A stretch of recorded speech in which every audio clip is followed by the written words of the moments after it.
Sleepaway Camp is awesome. I'm of the rare opinion that I actually prefer this to the Friday the 13th movies for the most part. I think that it embraces how goofy and ridiculous it is. It has a lot of fun with it. There's some really cool, inventive kills that I enjoy. I think that the ending, you can't talk about this movie without talking about how ridiculously shocking that ending is. So the first Sleepaway Camp, you're going to love it or you're going to hate it. I love it. So I just get home. I noticed that I don't have a cold monster. So I'm like, how am I going to get the energy going? And I get on Twitter, and somebody had posted something tagging Felissa Rose. She responded.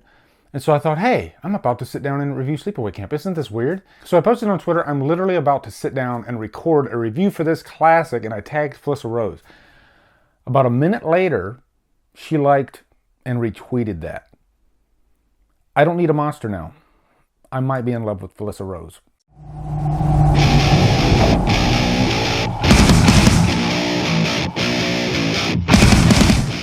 Sleepaway Camp, it was actually a pretty good movie. I would say that it was a good slasher movie from the 80s. I like the blood, I like the gore, I like the surprises in this film. So this one's for you, Drumdums, and that ending as well. What a dick. Sleepaway Camp stars Felissa Rose, Jonathan Tiersten, and is directed by Robert Hiltzik. What's up, guys? Welcome to Sleepaway Camp Revisited. This is a review that I've been planning for quite a few months now. I'm so happy to finally be sitting down and doing this review. I love this movie so much. Right out the gate, this is my favorite camp slasher.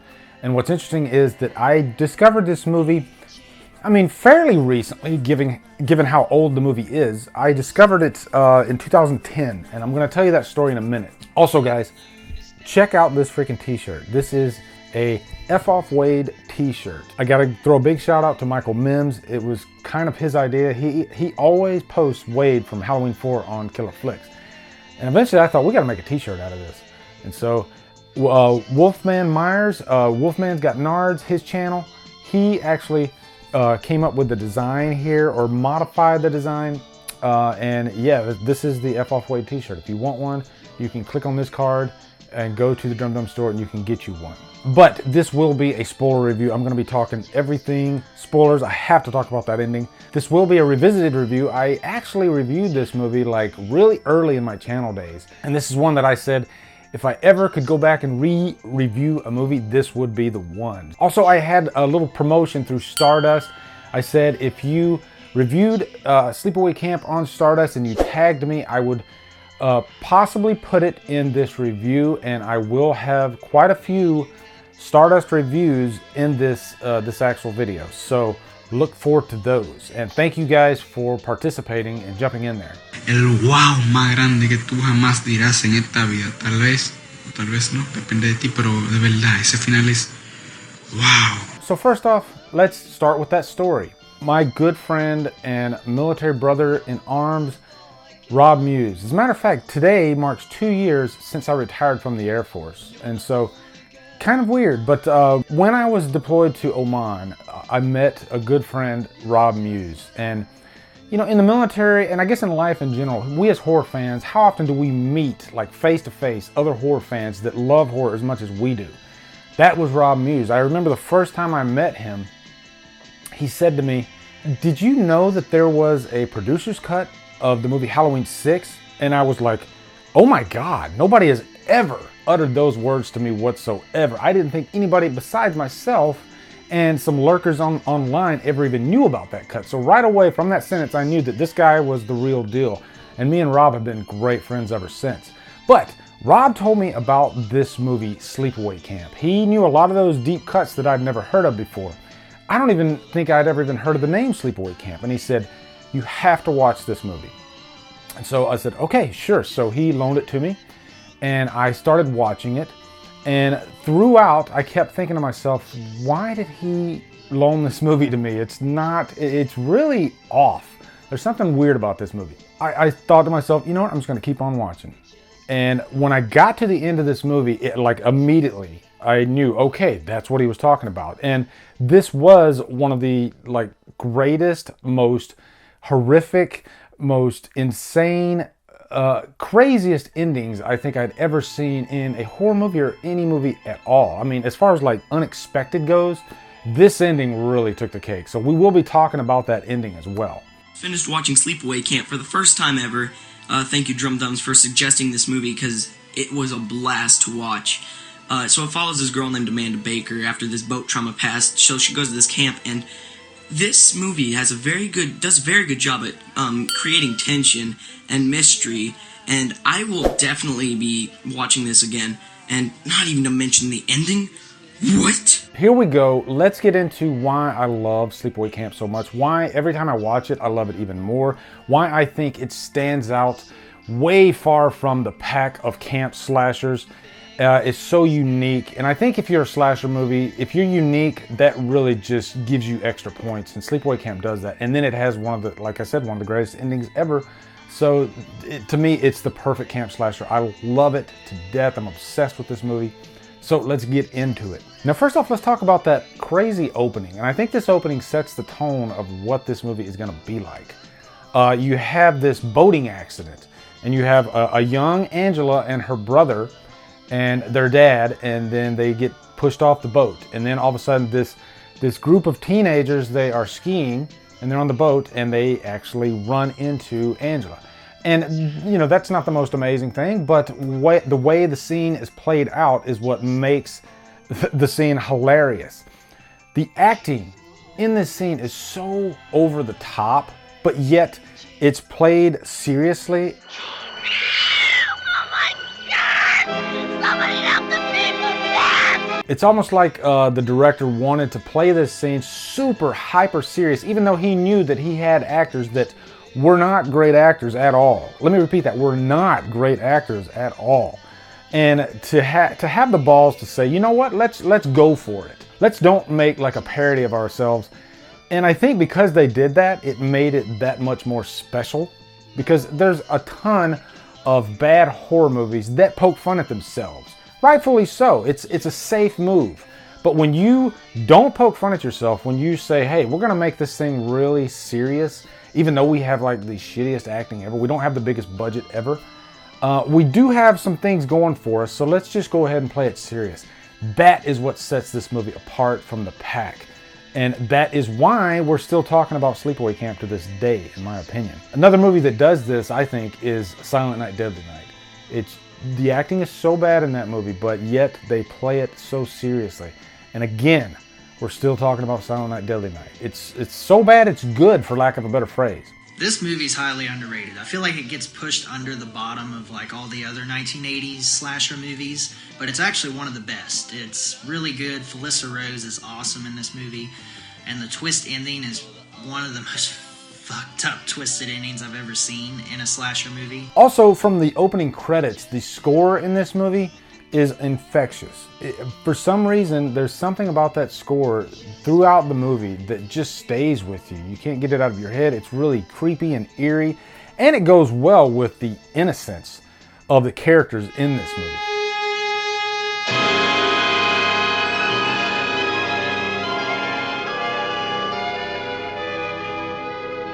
In a way, it lets the viewer know that, hey, there are some really young, innocent kids in this movie, but this is not gonna be like a Disney movie. This is gonna be really, really jacked up.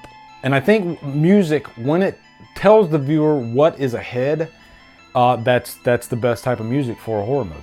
Next up, we're gonna talk about one of my favorite characters and one of the oddest characters I've ever seen in a horror movie, Aunt Martha. Aunt Martha is the lady that Angela and her brother stay with after the boating accident. I don't know what this woman's motivation was when she took this part. Some actors, you know, they go into a part and they really just want to make it their own. They want to do something completely out of the box. You know, they don't want to play it safe. And Desiree Gould, who played Aunt Martha, kudos to you, good woman. You really just killed it in this performance because it's so out there. Isn't there anything special my little girl would care for? Just the most eccentric performance I think I've ever seen, really.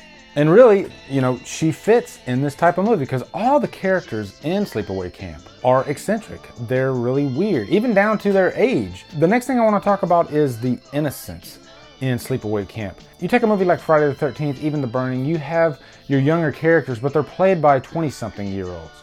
In this, they actually got like 12-year-olds through 16-year-olds, maybe 18 tops, but they look like young children. So if anything happens to them, or if anything happens by them, it's just that much creepier. And in my first review, I talked about how there was just something off and unsettling about this, and a big reason for that was because of the age of these characters. And what they were saying, I mean, there's some pretty vulgar language coming from these kids' mouths in this movie, especially Ricky.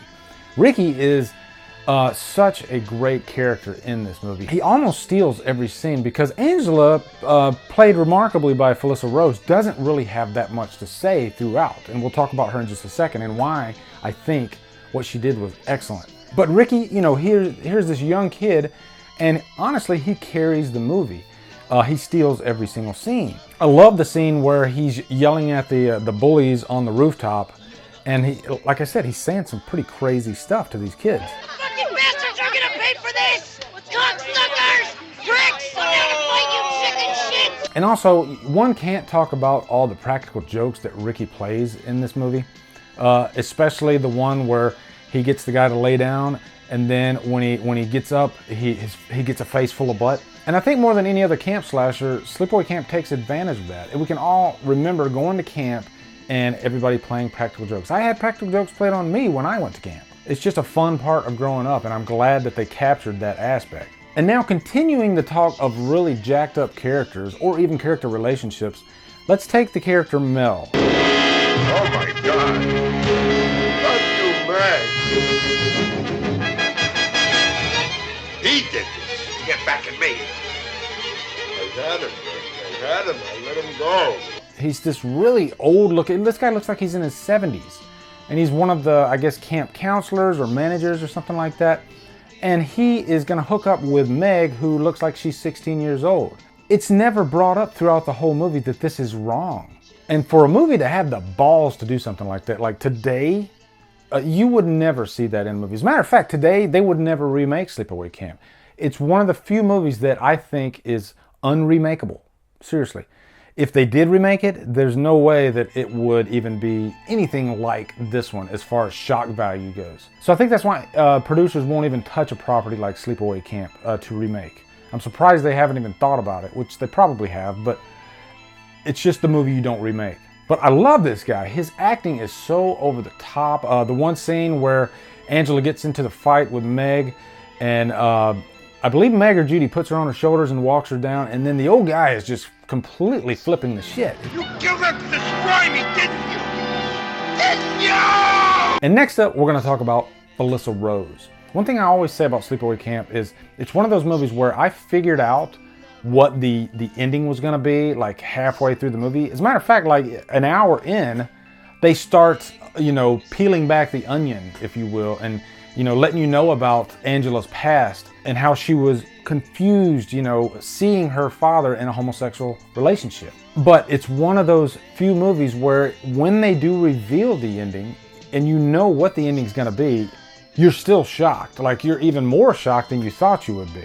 I can't think of another horror movie where I figured out the ending that when the ending happened, I wasn't shocked because I knew it was going to happen. This is the only movie that I can because of the visuals, how crazy visually that ending is. If you didn't have an actor like Felissa Rose that played it very quiet, didn't really let out much at all, she played it like ultra innocent. Well, say something, you spoiled little bitch! And if she wasn't that innocent, then I don't think it would have worked at the end. It wouldn't have been as shocking. Even though visually it is shocking, it added to the shock value because she was so innocent. Even though I knew that it was gonna be one of the kids, there was a part of me that thought, I still don't think it's Angela because she's so freaking innocent. And as a matter of fact, they make you think it's Ricky throughout. And if you watch the Blu-ray, they actually use Ricky as the killer, the actor that played Ricky as the killer during a lot of the kill scenes. In one of the scenes, he's standing in the doorway for the curling iron kill, and it's him, like plain as day because of the Blu-ray. Now, Meg and Judy, they were the bullies of this movie, but I don't think they took it over the top. I believe that there are girls like this. As a matter of fact, I know for a fact there are because my daughter went through some of this type stuff. You know, a lot of times, jealousy is just a really ugly thing. And it's funny how art imitates life. And behind the scenes, there was some drama because Jonathan Tiersten actually had a relationship with Felissa Rose. And you know, the relationship didn't last throughout the shooting. And it's funny how that actually happens on screen, not with Ricky because he played her cousin, but with the Paul character. And again, I love how all the actors, even though they probably didn't know it, they went for it. They overacted. And I think when you don't have that much experience acting, you're going to overact. And this movie is full of that. So many great scenes. And they're great because they're so overly acted and in your face. Now the kills in Sleepaway Camp, they're really good actually. And I think the first kill in this movie with the cook is one of the best because not just of the execution of the kill, but because of the character himself. That cook is the creepiest cook I've ever seen. There's a scene of pretty much pedophilia. He's a freaking scumbag. He's wanting to get it on with a kid. And so when that scene does unfold and he is, you know, over that boiling pot, you really want this guy to suffer. Also, the one scene that like everybody talks about with this movie, besides the ending, is the curling iron scene. And I think that scene works so well because you don't see, you know, the horror of it. You don't see what happens, but you know it because of, you know, the shadow. There's this big thing with hands in this movie. You see the hands popping up like this, and you know, they're dying and they're freaking out, and it's just really funny. Sleepaway Camp, what can I say about this movie? Some of the kills are so 80s, like so typical, but that reveal at the end, that's one of the best endings in a movie I've ever seen in my life. You can never get that out of your head. And it's a little cheesy, but that's what makes the movie so good. It's just pure 80s cheesiness, and I love it. Okay, now we're gonna talk about that ending. That ending is insane. I'm at a loss for words. It's one of the craziest endings I've ever seen. And let's talk about the backstory of that. This was a college student. That was not Felissa Rose that's actually standing there. That's more of a Felissa Rose mask put on this guy that was a college student.